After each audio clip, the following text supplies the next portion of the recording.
I never doubted Shake Milton for a damn minute. Not once, not one time, not ever. That, of course, is a lie. Welcome into the show, everybody. My name is Marc Farzetta. This is the Farzy Show here at the Steven Sager Studios. I could not be more ecstatic over the 76ers win last night against the Atlanta Hawks in Game 2 for so many reasons. But let's start it off with this. That was the single most complete team win I have ever seen the 76ers have. And let me walk you through why. First off, he had some struggles in the early goings there. Joel Embiid had some struggle. Joel Embiid actually missing free throws. That doesn't happen. And he missed them.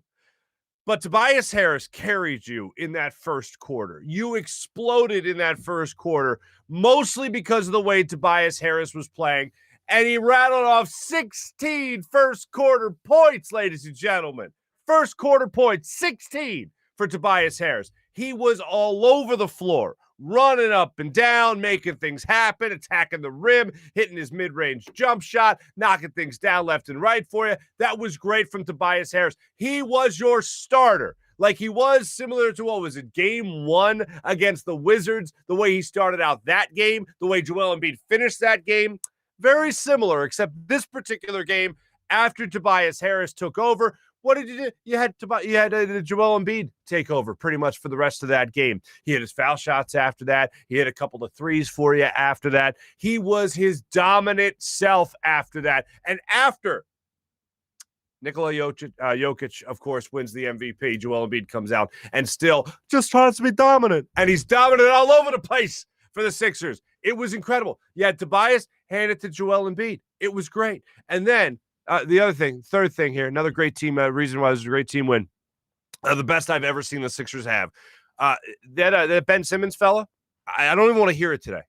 Like, do I want Ben Simmons to score 20 points? Sure, that's great. But I want the Sixers to win above all else. And they weren't winning that basketball game without the way Ben Simmons was playing defense on Trae Young. It was a totally different game than Game 1, thanks to Ben Simmons, as I told you he would yesterday, starting out on Trae Young. Trae Young scored 21 points this game on 6 of 16 shooting, 1 for 7 from beyond the arc. Totally opposite of what he did against Trae, or totally opposite of what Trae Young did against the Sixers in Game 1 of this series. And it was all because of Ben Simmons and the way he was D'ing him up. Matisse Thybulle was better on him this time around, sure. But Ben Simmons' defensive game is a huge reason as to why the 76ers won this basketball game. Again, that's reason number 3 as to why this was a complete team win. Then the other one is the obvious. The one is the thing that got everybody so amped up yesterday. This bench had done nothing for you through about 2.5 quarters of play. And then all of a sudden, out of nowhere, it's a bird, it's a plane, it's Super Shake making things happen. Ladies, okay, here we go. I teased it. Here it is. All right. Here it is on our own quote board on social media yesterday. All right. Here it is. Maybe it's the fact that Maxey, this is my words yesterday. Maybe it's the fact that Maxey is taking minutes from him. Thybulle is taking minutes from him. And then at the trade deadline, they add George Hill. I wouldn't be surprised if you don't see a lot of Shake Milton for the rest of this series. Ladies and gentlemen, our Graph in Media, caller and radio, a friend of mine now. We'll go back and forth here and there. And he was breaking my stones yesterday on social media. And I simply told him that, back in the day, my good friend Doc Rivers and I, Glenn, G Rivs, as we called him back in the day, he was like, Mark, I can't reach Shake Milton. Maybe you can motivate him. So rip him on your show. And I'm like, yeah, Doc, I got you, old friend, old buddy, old pal, G Rivs. So I rip him, and the next thing you know, he goes off in a playoff game. And it was exactly what the Sixers needed at the exact time. The bench in the first half of play scored 0 points. 0 points. And I put it out on social media yesterday. 0 seems like it was too high a number for to attach to the Sixers bench. So I went with the more accurate number. Minus 40 in the first half. Minus 40 the Sixers bench was in the first half. Minus 40. And next thing you know, Shake Milton Reynolds off 11 points for you. Next thing you know, Matisse Thybulle gets some points for you. Next thing you know, George Hill is driving the lane. He's getting some points for you. And it's all led by the attack. The attack that was Shake Milton, including hitting 4 threes on 5 3-point attempts. That's what you need in the playoffs. You need to have that spark. You had Tobias Harris once again lead it off for you. You had Joel Embiid again play a 40-point game, complete game from him, especially after, complete game. After the first, in the first quarter, he still had, like 6-7 points? He was still getting points for you. But even after that, it really took the baton. You had Ben Simmons playing a complete defensive game. You had Seth Curry knocking down shots for you. You had Shake Milton coming off the bench midway through the third quarter to spark a rally that you so desperately needed with the Hawks trying to inch their way back into this game.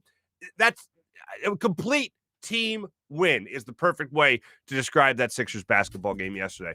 And one of the things that just blew me away, and I know it's going to get overshadowed, and I hate even entertaining the people that will have the piping hot takes for you. Ben Simmons played out of his mind defensively. He played like a guy who was getting exactly what he asked for. And I'm trying to find the exact distance of it, and I haven't been able to find it just yet. But it was a shot yesterday from Trae Young, who you could tell, 32 feet.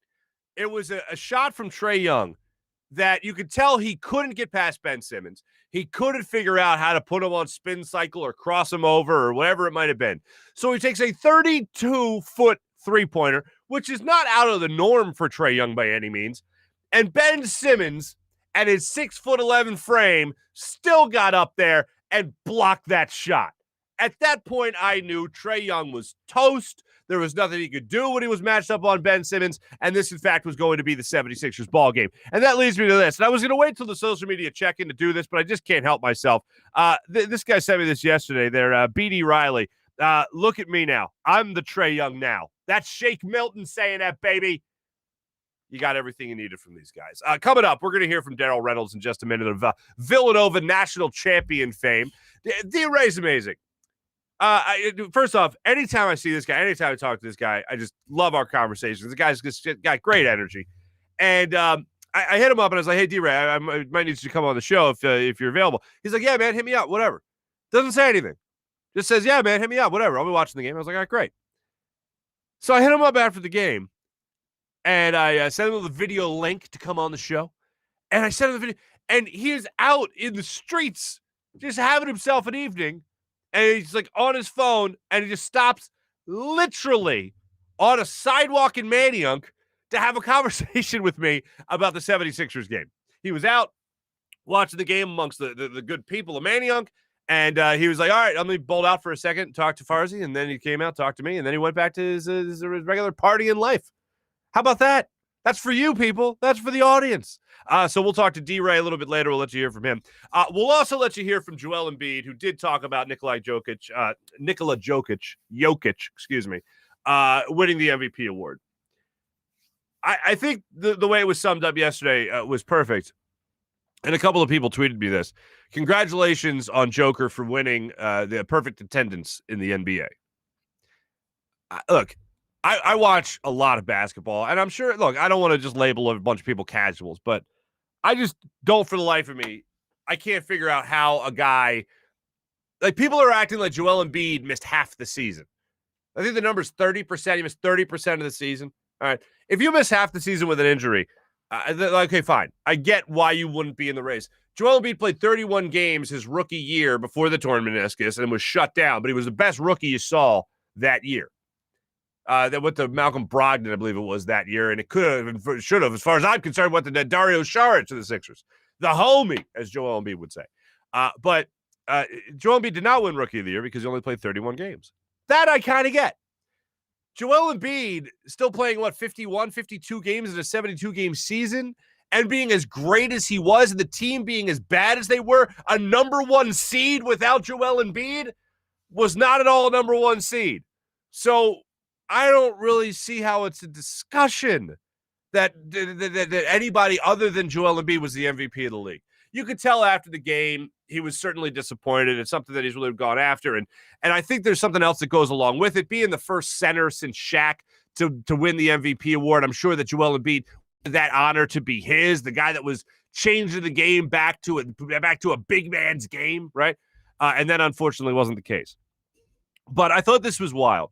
Well, we're going to let you hear on Joel Embiid, his reaction to not winning the MVP award. We're also going to let you hear from Joel Embiid during our morning rush.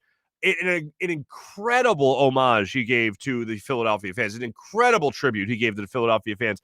He was asked by a reporter, if you haven't seen the GIF just yet, it's Joel Embiid just chugging a thing of water.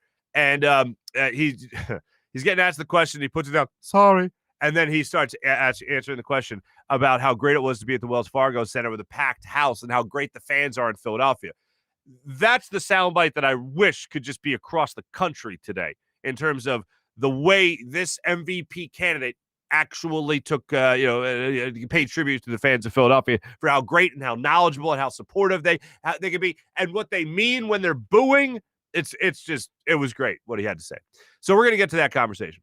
And what he had to say after the game, because it was just nothing short of spectacular. But Doc Rivers yesterday referenced Game 6 of the 1995 Western Conference Finals against Doc Rivers' San Antonio Spurs and Hakeem Olajuwon's Houston Rockets. And what was so amazing about this was that in that game, before that Game 6, David Robinson was given the MVP award by David Stern, and Hakeem Olajuwon took exception to that.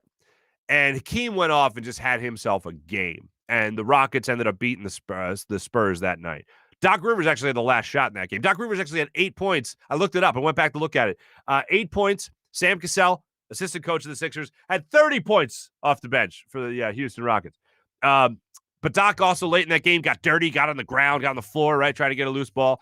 Missed the last shot of the game, unfortunately. But he referenced that game as a game that they had to face Hakeem Olajuwon, a pissed-off version of Hakeem Olajuwon, because he felt he should have been the MVP that year, and what would have been the back-to-back MVP run for Hakeem Olajuwon. He goes, maybe that's what Joel had tonight. Maybe he took exception to not exactly being the MVP of the league, that going to somebody else, and he wanted to show why he should have been the MVP. Well, I'll tell you what, 40 points, being the first Sixer guy to do that in a playoff since Allen Iverson. Yeah, if that's pissed off, if that's motivated, if it ain't motivated, I don't know what is.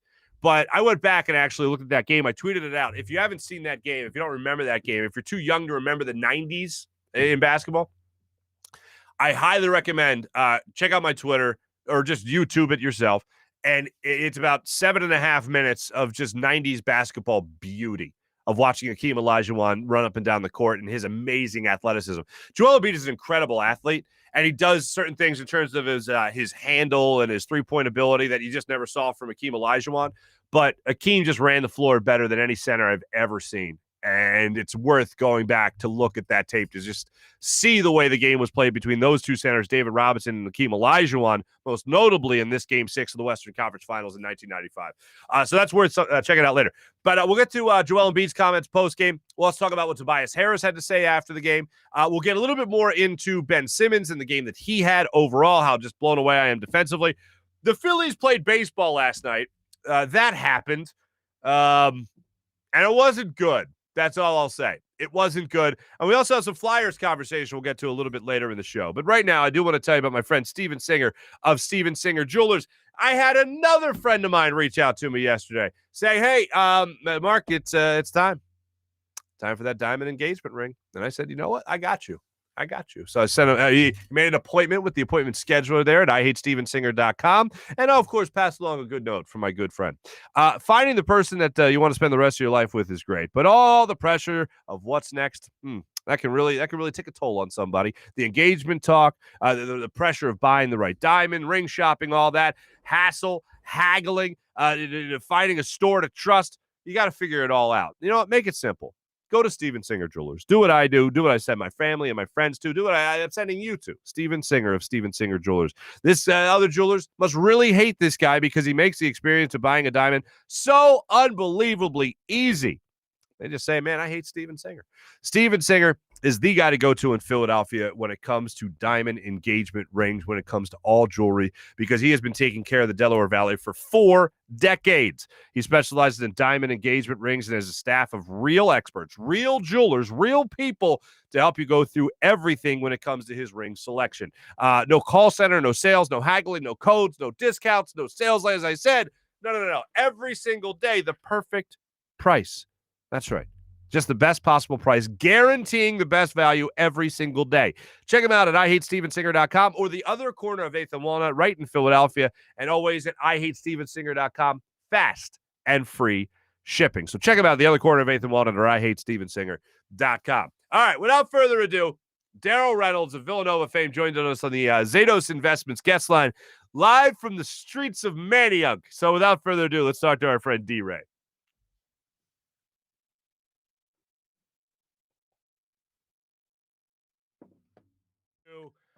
Now, the last time we talked to this guy, he was out in Los Angeles. Now I don't even know where he is. He's just out there partying, living the life as he always does. Villanova national champion Darryl Reynolds right here. What's up, D.Rey? What's going on, Farzy? I'm actually, hold on, just to disclose it, I'm right here by Winnie's in Manayunk. I was watching over at Ryan's Pub.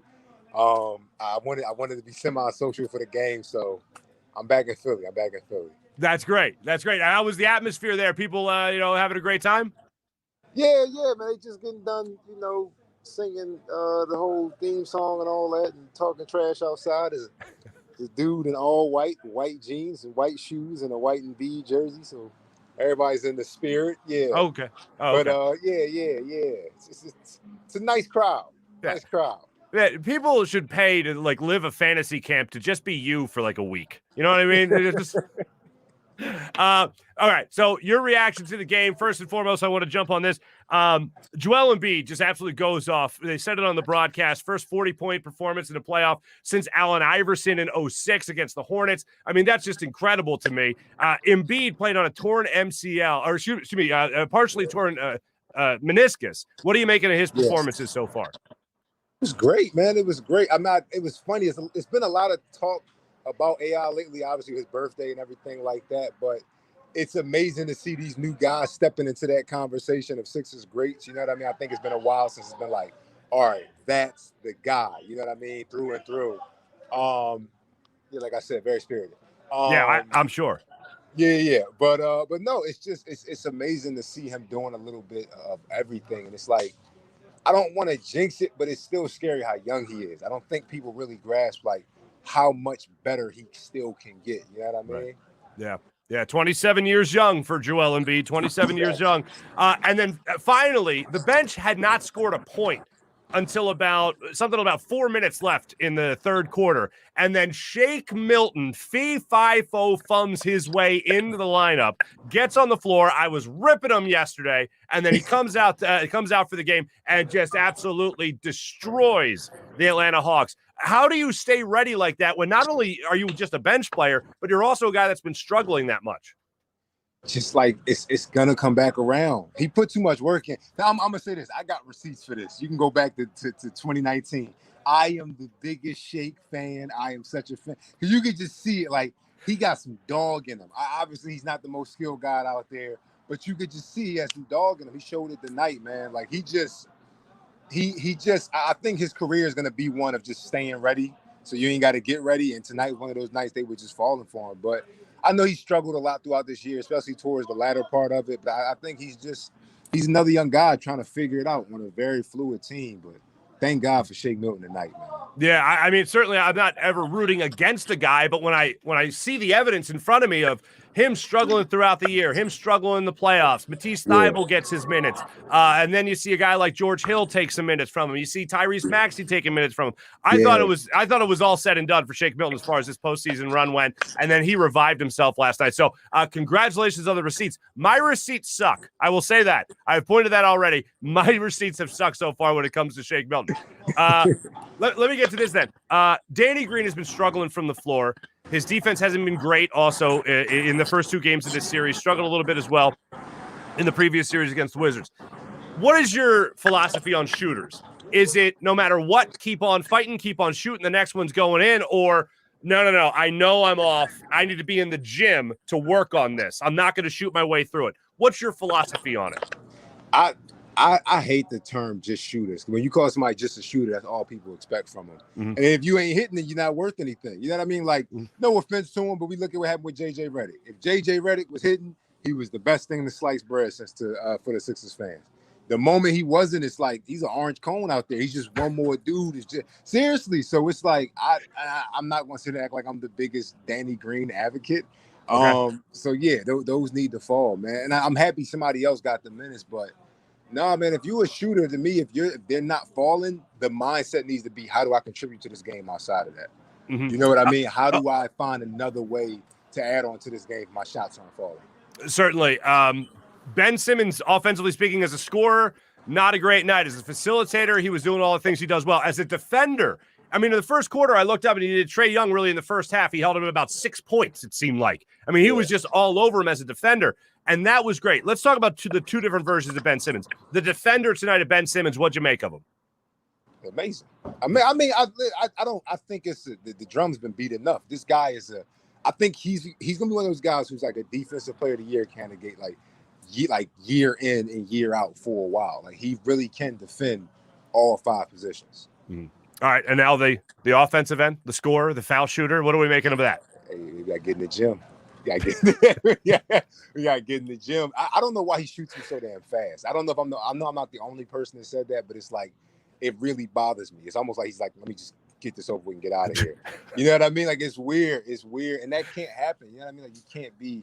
Dwight Howard made his free throws tonight. I was like, oh my God, remember the days when it was just foul him and we won? Like, that when he was on the Magic, we had like Iggy and Drew Holiday, and it was like, yo, just foul that guy, foul him, and we're good.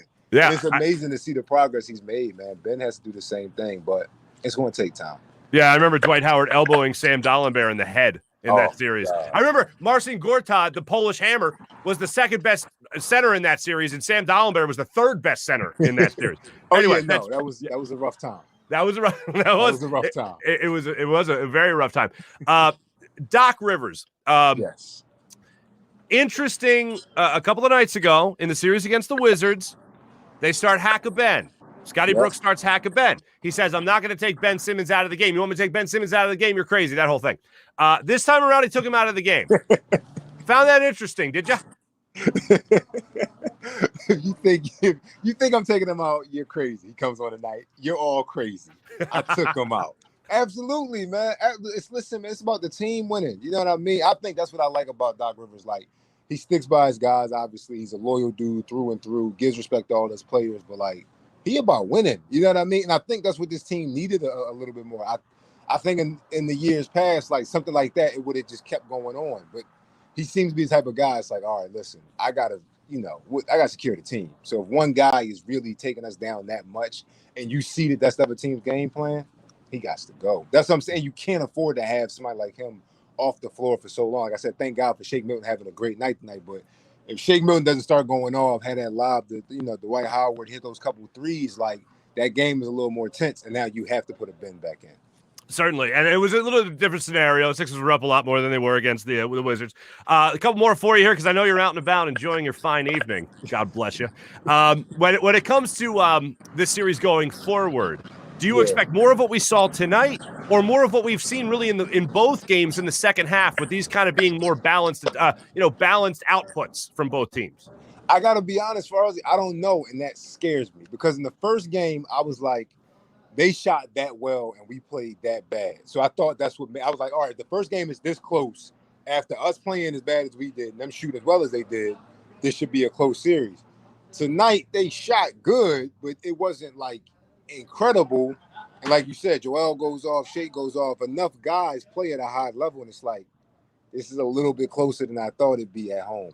So I honestly think it's anybody's series. I hate to say that, because going into this, I was the biggest, like, what? I was like laughing at people, like, are you serious? Like, this is over. This is kind of scary. I got to be honest. Yeah, I kind of have the same feeling as far as, the Hawks can get hot at any time, but I didn't know, like, 75% hot for like an entire half. Like, that's ridiculous. So now that we've seen it, I'm just terrified that we might see it again. I'm still confident the Sixers will win, but I think it will be more of what we've seen in both the second halves of Game 1 and 2. That's what I expect.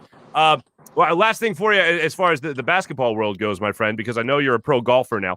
I want to get to that. But as far as the basketball world goes, Joel Embiid managing the meniscus tear right now. Is he doing more or less of what you expected when you heard of the injury? Way more.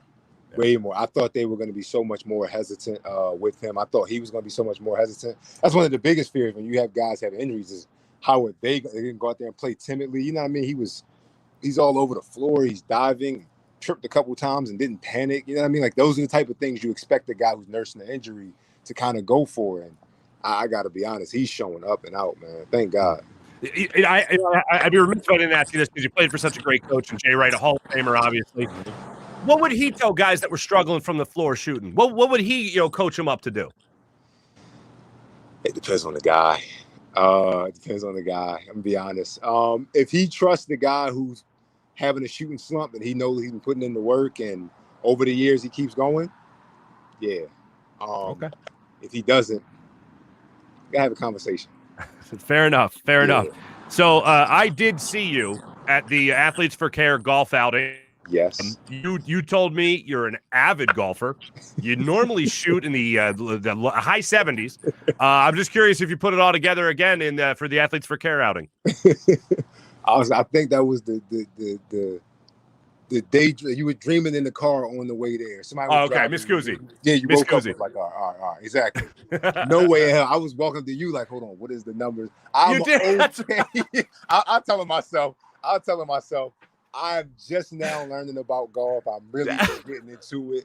I think the driving range, ain't nobody messing with me, but outside of that, it was when it got a little closer and we got into the I was like, hold on, I tapped my partner like, which iron are we on? Like, which like, the only iron I know takes care of clothes. Like, what are we doing right now?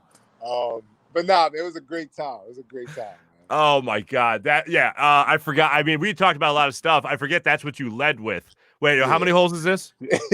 What are we supposed to shoot? What's a good guy shoot? What's an average guy shoot? Exactly. Mini golf and driving range. It was like, we're going to an actual golf course. I was like, okay. We'll be D.Rey together. Darryl Reynolds. Dude, I appreciate you so much. You know that. Thank you. Appreciate you coming on, especially while you're out enjoying the game. So this is going to air, obviously, what's going to be right now tomorrow morning. But just so people know, this was taped Tuesday night. Darryl's not out at the bar or out partying or out with friends right now at like 6:20 in the morning. All right. This is him just taking time away from his night. And I appreciate you talking to my audience, my friend. Thank you so much. Absolutely, bro. Absolutely. Thank you, man. National champion Villanova fame, Darryl Reynolds joining us. Thank you, Darryl. My man. See you, brother.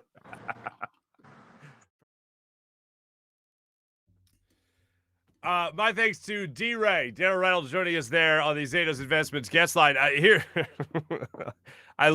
literally forgot that he asked me the numbers. What are the numbers? And I remember looking at it, I'm like, we don't get numbers in golf. Like, there's no number 23. You know what I mean? And then I realized, he's like, 18 holes. Okay, there's 18 holes. There's, I told him, and maybe I'm wrong here, but I consider you to be a decent golfer. Like, you can keep the pace of play and not hold everybody up. If you shoot, generally speaking, between like 90 and 100, if you keep it below 90 and 99, I should say, 100 to like 115, and you're the common, I don't know, the I don't get out a lot type of guy, right? So you're not very good. 90 to 99, you're okay. You could keep pace. All right. 80 to 90, you're a god. You should probably be on the tour. 70 to 80, and we're not friends. We just can't be friends. Don't ever talk to me. Don't ever ask me to go play golf or anything like that. That you're just on another level. You're on another planet in what you are. And I was explaining that to D.Rey, and then he told me. And here's the thing about people that played sports at a very, very high level, not guys that peaked in 8th grade like me. But they just, when it comes to performing athletic feats, even though they don't have experience in said athletic feat, they figure it out along the way. And D.Rey is definitely that type of guy, and you're not a national champion for nothing, my friend. So thanks to D.Rey. And what did I tell you? You're just out of the streets of Manioc. If he would have told me I'm out and about, I would have said, my man, forget about it. Talk to you another time. But he's like, no, I got you. And I'm like, all right. And then he flicks on the phone, and there he is, just enjoying life. I'd pay money for that fantasy camp. I absolutely would. Thanks to D.Rey for joining us there on the Zatos Investments guest line. Do want to tell you about our friends over there at Philadelphia Sports Nation. That's PhiladelphiaSportsNation.com. Check out our friends at Philadelphia Sports Nation at PHLSportsNation.com, a local Philadelphia sports site covering your favorite teams across blogs and social media.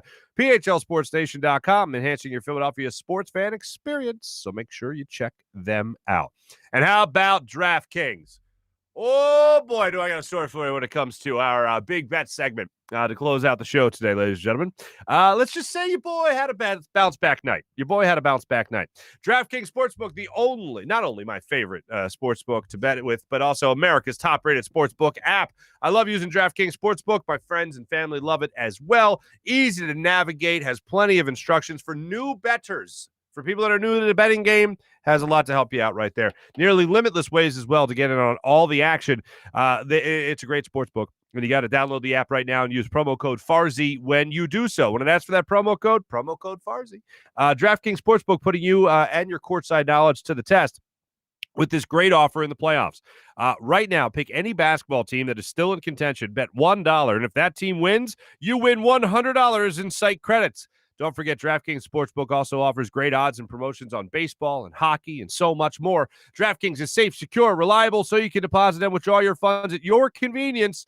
So make sure you use promo code Farzy for this great offer. Download the top-rated DraftKings Sportsbook app now and use promo code Farzy to sign up to turn $1 into $100 in free bets.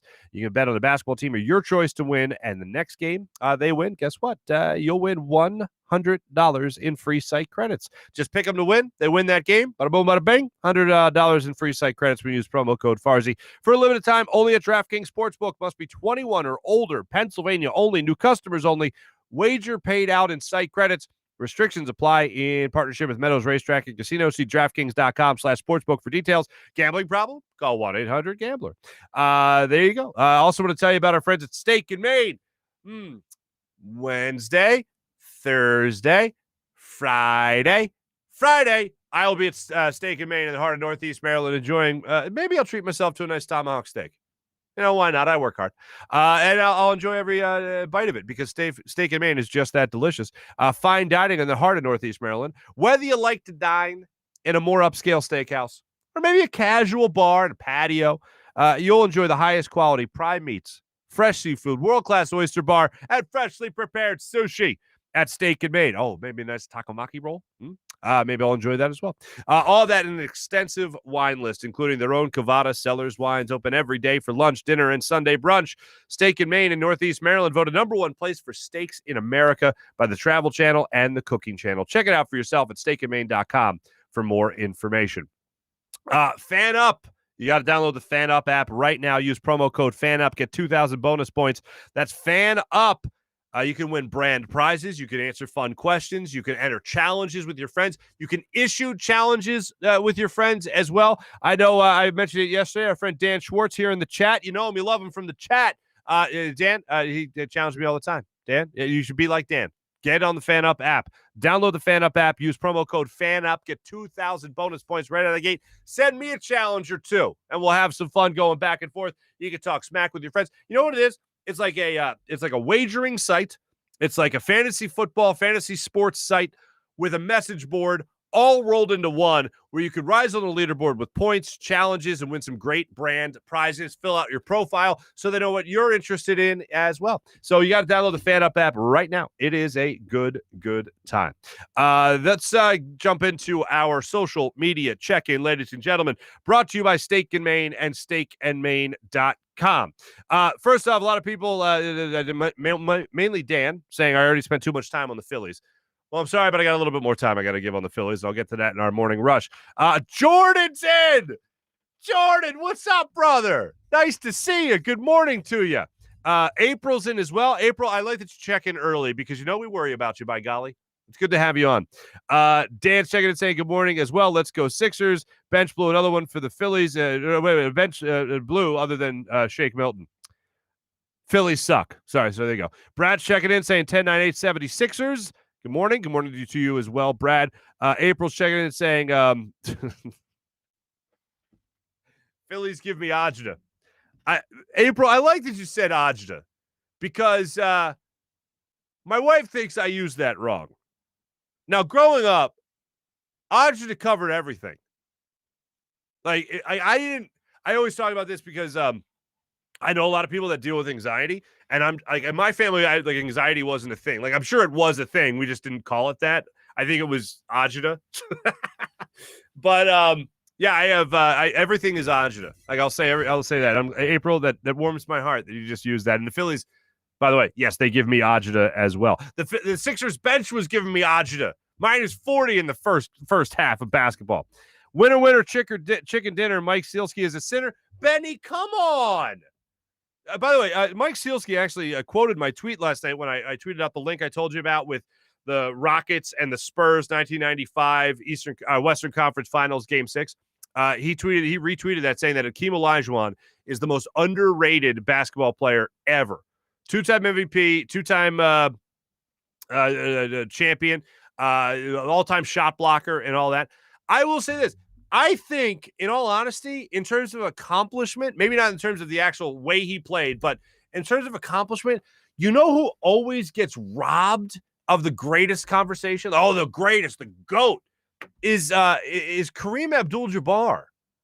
All-time leading scorer, 6-time champion, 6-time MVP. I mean, that's like Michael Jordan numbers. I mean, Jordan probably would have beat him if he never retired and all that stuff. But in terms of the scoring title. But yeah, like Hakeem Olajuwon never gets mentioned in that. It's amazing how we push bigs aside. The only big that gets love and respect in terms of being the greatest of all time was Wilt Chamberlain. Chamberlain, but that's pretty much it. Anyway, Mike Sealski is awesome. It's T-Bro, Farzy chat. What's going on? What's going on, Farzy show fam? What's going on with you, T-Bro? James checking in. Morning, everybody. I like how everyone just wishes at top of the morning to you. I like how polite we are in the chat with the fam that is the chat. Mike's checking in. What's going on there, Mike? Mally's check. Oh, goodness. Have we not heard from Mally yet? Mally was hitting me up on Twitter last night to call me out about Shake Milton. And once again, I was just doing my old friend Doc Rivers, who I never met, a favor and trying to get Shake Milton going with my my stuff yesterday. Taylor's checking in saying that he wishes we had, or maybe she, I don't know, Taylor, that we wish we had McCall Bridges, who is the Villanova teammate of Darryl Reynolds. I wish we had him too, especially for the way he was going off the other day in the playoffs for the Suns 2 days ago. He was just unbelievable. Like 4 of 8 that I say he was from beyond the arc. He was just absolutely killing it. Dante's checking in. McCall's a killer. You're damn right he is. Taylor's checking in saying, yeah, it's hilarious. The regular segment with him is great. Oh, April saying regular segment with D.Rey. I'd love that. D.Rey's awesome. Dude is genuine. He is a real dude. That is for sure. Jordan's back. Yo, brother, good morning to you, homie. Sixers have a coach that actually makes adjustments. Yeah, he absolutely did make some adjustments for you yesterday. And the main adjustment he made was listening to Ben Simmons. More on that in a second. Thanks to everyone that chimed in here. I told you guys yesterday the terrible trade. Yeah, no, it was a terrible trade. You know, we talk about so many different things with Brett Brown in terms of issues that we had with his coaching. How about how horrible of a trade that turned out to be? You got a first-round pick in return? Maybe that balanced it out a little bit. But just in terms of player versus player, I mean, it just goes without saying. Zaire Smith, and you know, God bless him, the health issues that he went through and all that. But just in terms of basketball production, he's in the G League right now with the Hornets organization, I want to say. And meanwhile, McCall Bridges is just playing in the playoffs, no big deal, and throwing it down like nobody's business. So thanks to everyone that chimed in here on our social media check-in, brought to you by our good friends at Steak and Maine and steakandmaine.com. Now it's time for our Morning Rush. Morning Rush brought to you by Sky Motorcars and SkyMotorcars.com. I mentioned in this segment, we're going to get to a couple of different things. It includes the Flyers, but let me just take care of some business real quick. I always like to give you guys a hit on the updates with what took place last night. Jazz win game 1 against the LA Clippers, 112-109. In that game, Kawhi Leonard shot just 9 for 19 from the floor, including 1 for 4 from beyond the arc with 23 points. I say just 9 for 19 because Kawhi Leonard's been shooting regularly over 70% from the floor. It's been, if you haven't watched any of the Western Conference playoffs, Kawhi Leonard has just been unreal, especially in games that his team has won, where he shot over 70%. They've won every single game that he's done that. He's just unbelievable. So watching people play on that side of the country has just been unreal. The Jazz take that game, 45 points from Donovan Mitchell. I mentioned this stat the other day. Only one member of the Utah Jazz all time has more 30-point playoff games than Donovan Mitchell. And that guy's name is Karl Malone. Donovan Mitchell's like 12, all right? He only getting warmed up for the Utah Jazz. So we'll continue to follow that. The Jazz take the 1-game-to-none series lead as they hosted game 1 against the Clippers last night. So a lot going on right there as far as what's going on with the Western Conference playoffs as well. Want to give you this. I mentioned Joel Embiid, post-game comments. One, he did talk about not winning the MVP award. And this is one of the best sound bites I've heard. Actually, come to think of it, it was the best all-around team win I've seen the Sixers have ever. And then this particular game also featured the 2 best sound bites I've ever heard from Joel Embiid. Here's the first one on not being named the 2021 MVP of the NBA. There's only some things I can control. Obviously, as a team, we had a good year, and I was a part of it. And it's disappointing because as a player, you work hard for moments like this. But then again, it's out of my control. There's nothing I can do about it. I just gotta come out every year and just be ready and do my job. But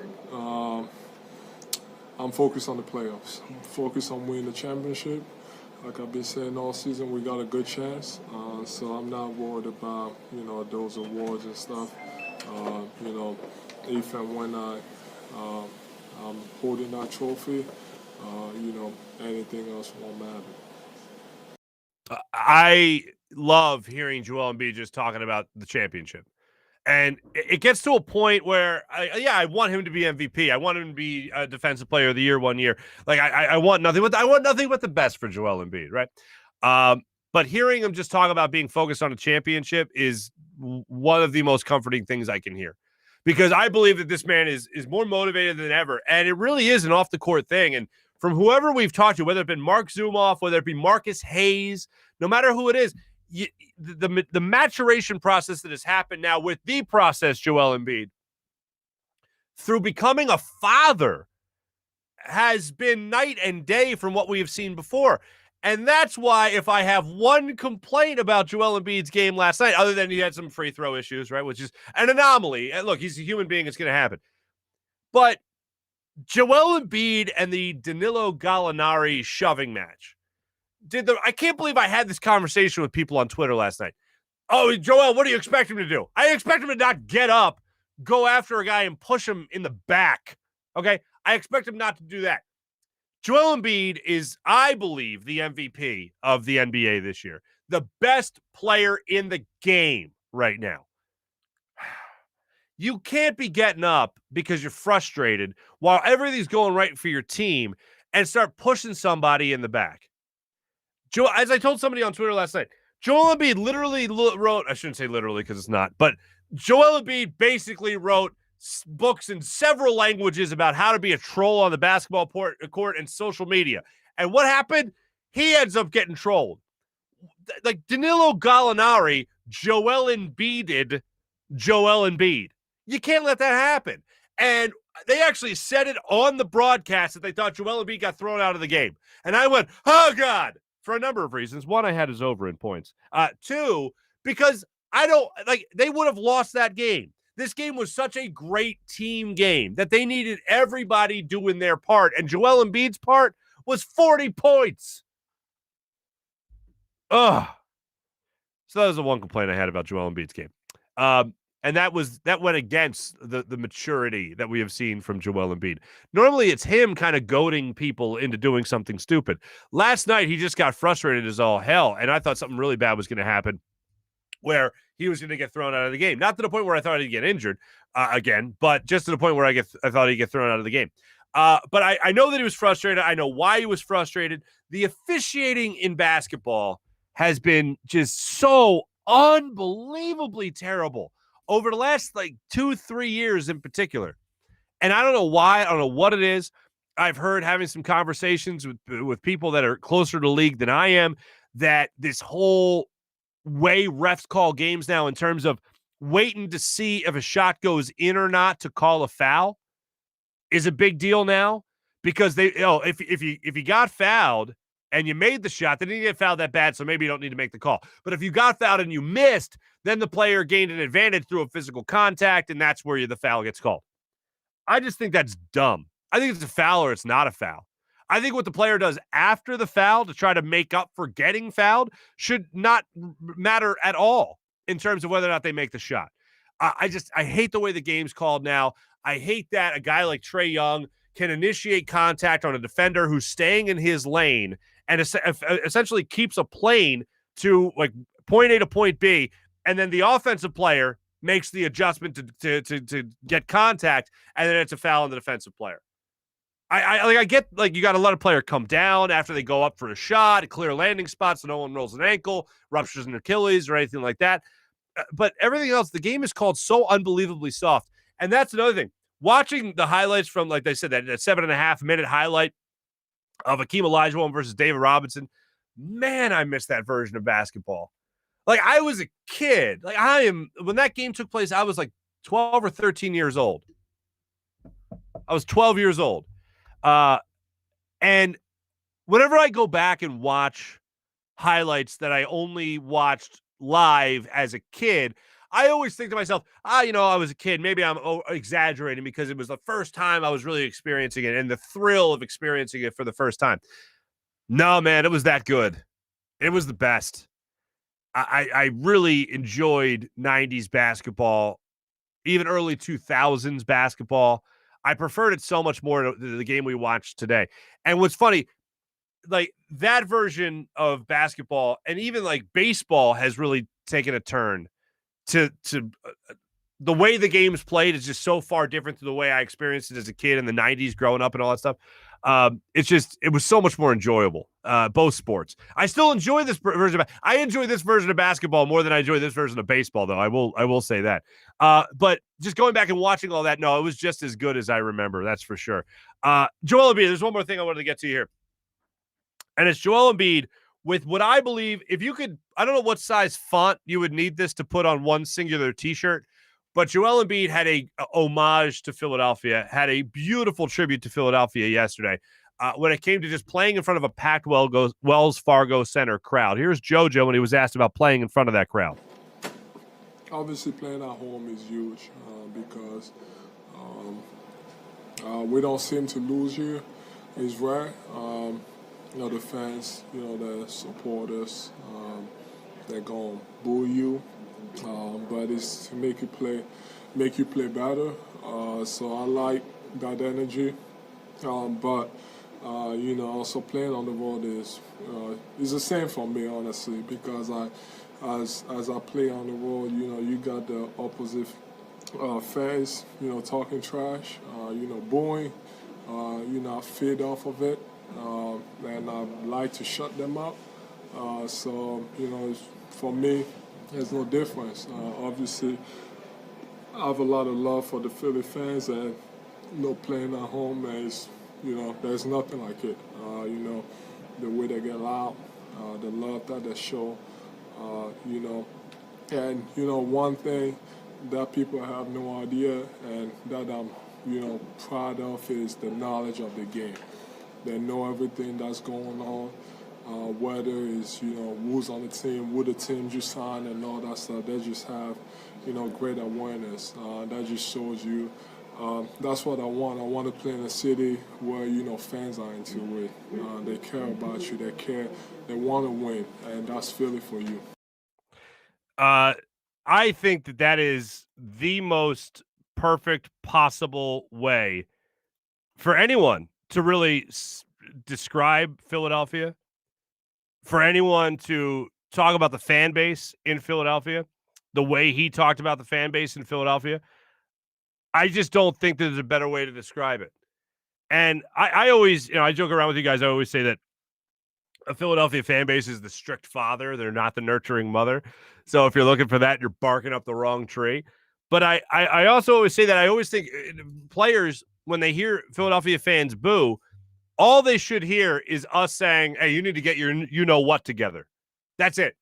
It's not a horrendous personal attack. It's watching I talked about yesterday, the currency being the minutes. Well, the currency for any athlete ever is how good you are.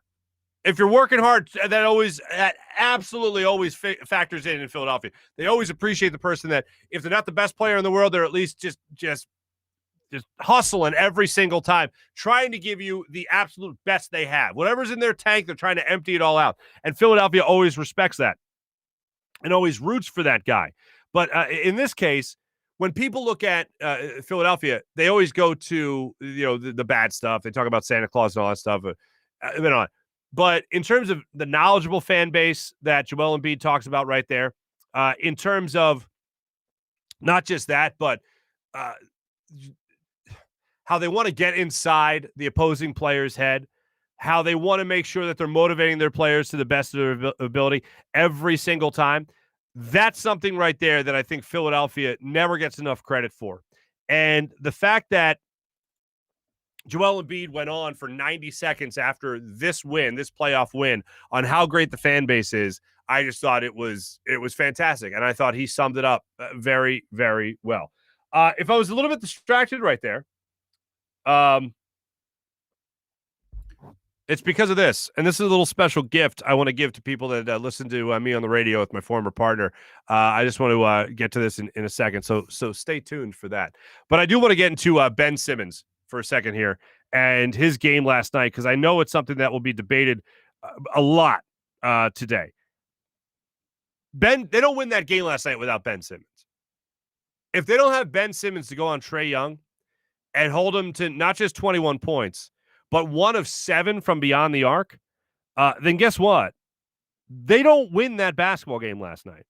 And he was the point guard. He was the point forward. He was the facilitator on a basketball team that played a great game overall last night. And I'm getting this number from Ben Dietrich, who writes for The Ringer. Sixers starting lineup had an offensive rating of 152.8. Yet we should be discussing Ben Simmons being 2 for 3 from the floor and missing both his foul shots. Yeah, I get that. To me, it's unbelievable. I know a lot of people are going to focus on that point total. If Tobias Harris doesn't have the start that he has, sure, we can rip Ben Simmons. If Joel Embiid doesn't score 40 points in this game, so let's talk about Ben Simmons' offense and not scoring. If Shake Milton doesn't rattle off 14 points for you off the bench from the midway point of the third quarter on, then yeah, sure, let's talk about Ben Simmons scoring only 4 points in that basketball game.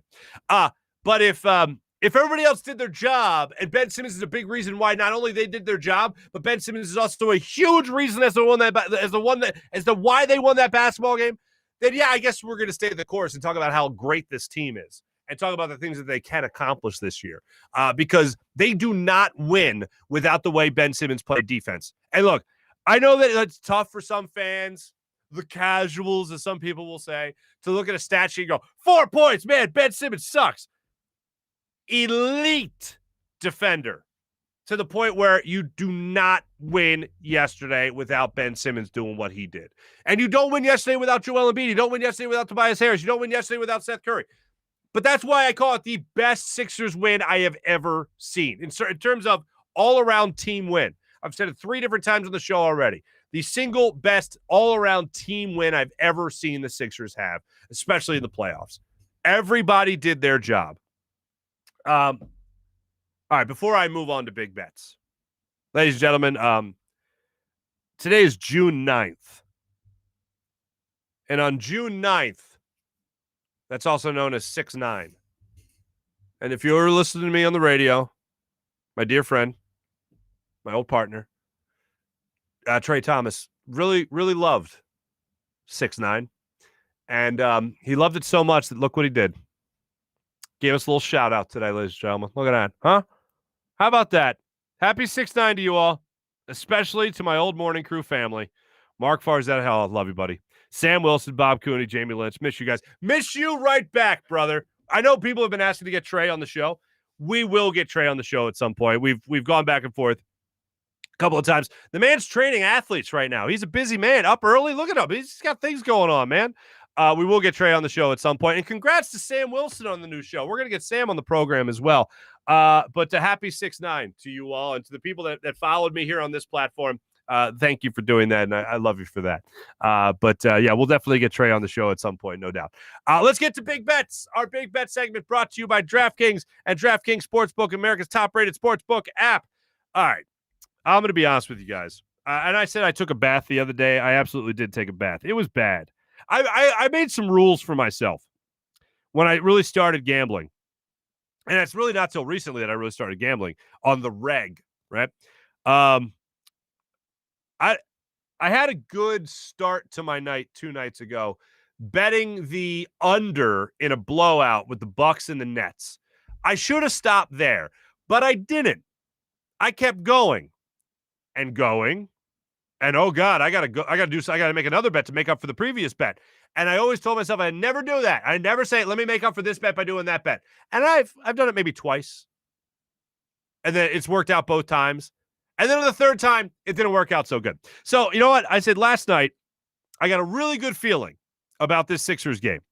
I like Joel Embiid's over 30.5. I like Joel Embiid hitting more than one three-pointer in this game. And I like the Sixers winning by more than 5. And I got the Sixers at -5. I think right before tip-off, they were at -6.5. I got them at -5.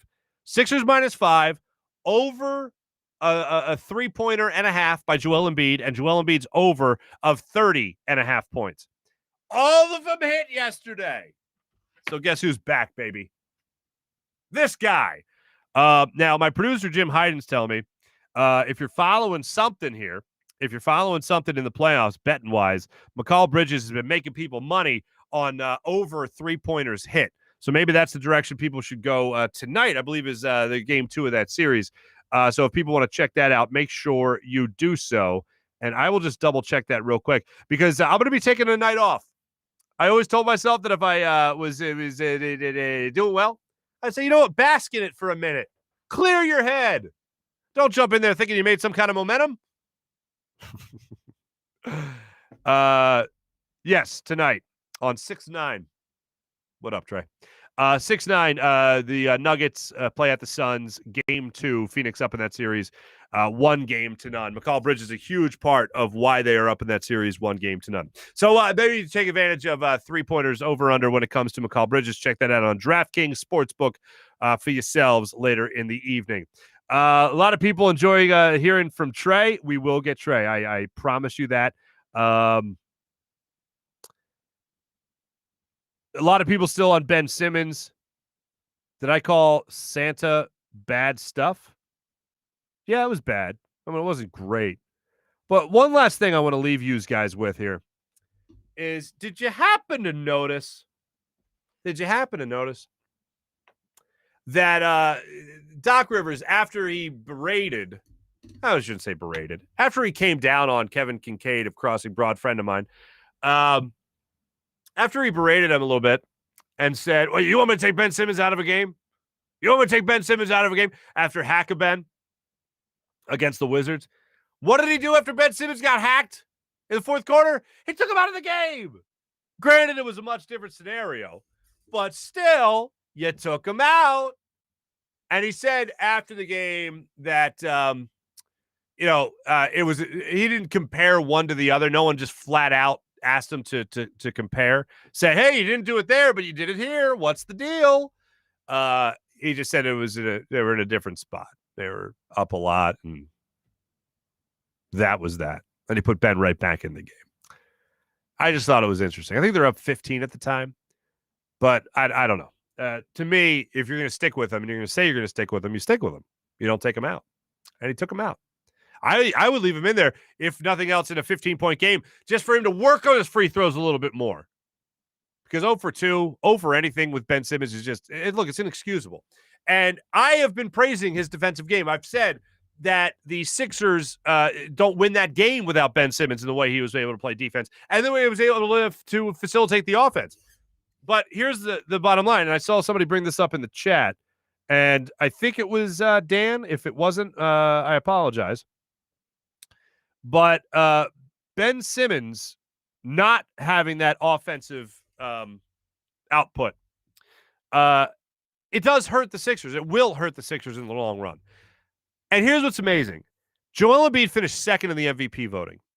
Do you know who finished 12th in the MVP voting? And he finished 12th because he got one fourth-place vote, and that's Ben Simmons.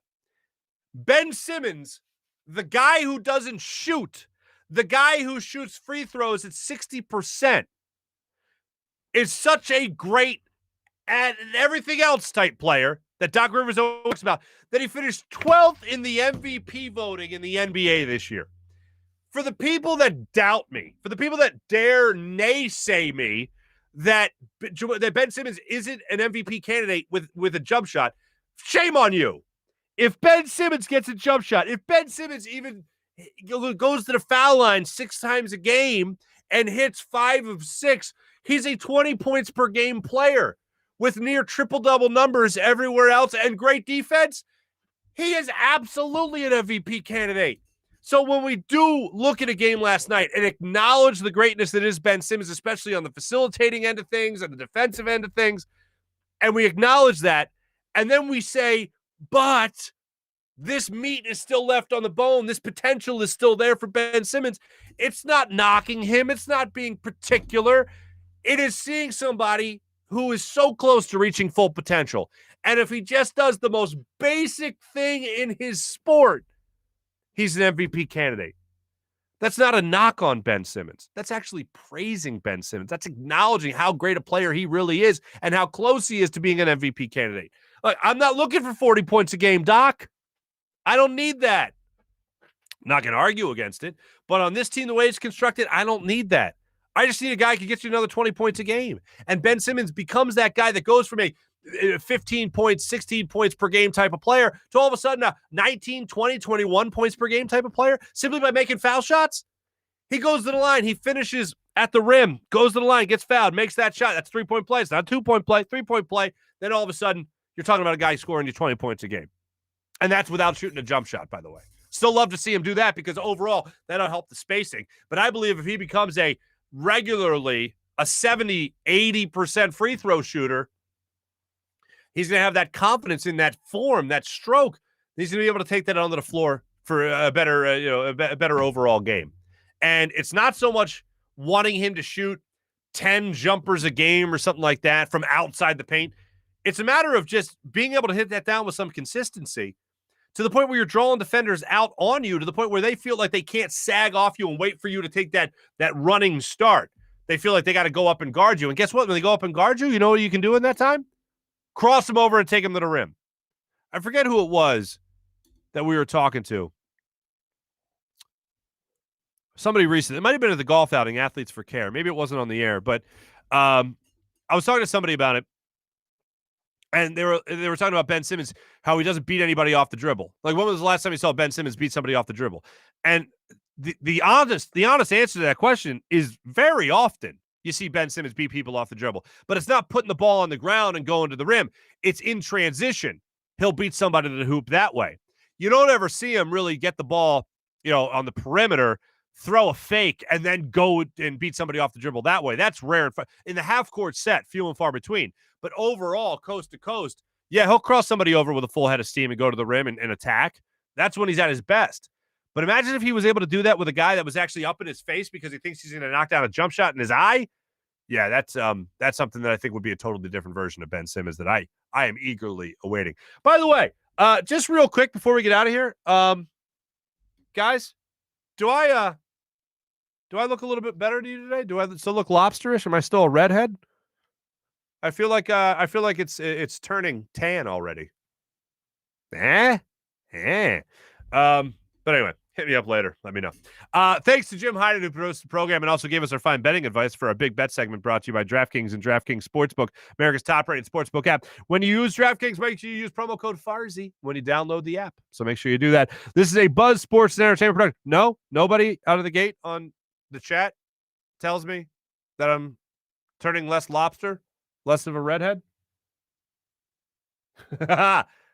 April, thank you. Still red, but less red? You know what it is? April? I think my skin has agita. I think that's the problem. Thanks for watching. Thanks for listening. Thanks to Jim Hyden, who produced the program. This is a Buzz Sports and Entertainment production. We'll be back with you guys tomorrow for a fine Thursday morning edition of the Farzy Show. Have a great day, everybody. From the Steven Singer Studios, take it easy.